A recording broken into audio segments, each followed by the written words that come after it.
Marcus, go ahead and ask the first question. Hi, I'm Marcus. I'm an assistant professor at Sam Houston State. I'm also a Trinity alum and a Spurs fan, so I'm glad to see you here, Josie. We're totally going to win again. My question is actually for fellow Longhorn Danielle. I teach headline writing to undergraduate multimedia journalism students and also to graduate students learning about blogging and sort of broader content production. So my question for you is, how would you encourage teaching, or how would you embrace teaching headline writing? Would you encourage students, journalism or otherwise, to embrace some of these listicles and sensational models?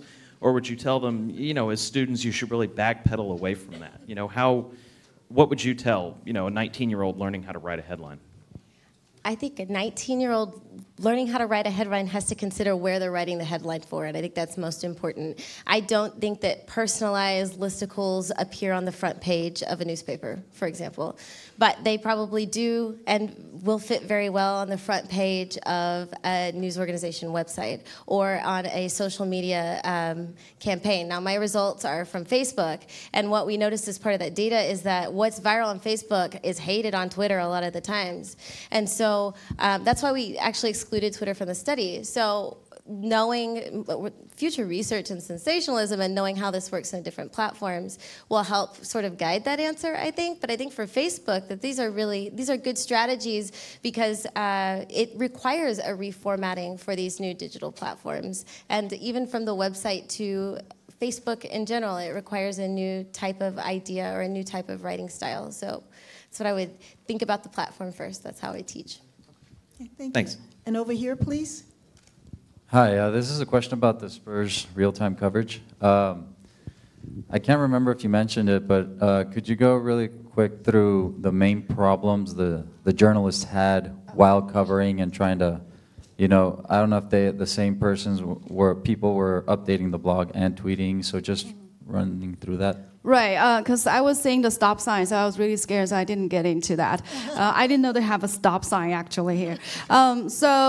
They have two kind of problems. One is tech glitches. For example, if they're in an area that the internet connection is not so well because they're doing live tweeting, they couldn't send the tweets. So that's one major problem. Another problem is that if they're doing videos, a lot of times the video wouldn't upload through a mobile phone. So the reporter I was with, she had to use her laptop. But other reporters who did not even bring a laptop, you know, if they had a problem, then they're just dead, you know, so they wouldn't be able to send the video. And so that's tech problems. And then they have human errors as well because they're juggling multiple platforms. So you have to send live tweets, and then you have to send the vignettes, and then you have to save some material for the print paper. And so there's one young reporter kind of mixed that up. So she sent the same material to the vignettes for the website. And then the same thing, they sent it to the city desk for the print paper. And therefore, and then the reporter who's writing the long story is actually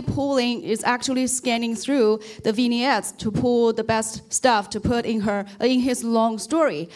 And so, and therefore, the part that she wrote about was included in the long story. And at the same time, she sent the same material as a standalone piece to the city editor. And so the same material appeared in another standalone piece. And they're just like one page apart in the print paper. So that's like a human error. And it was only seen after the paper was printed. Because they're in like huge rush that night. So both tech and the human errors.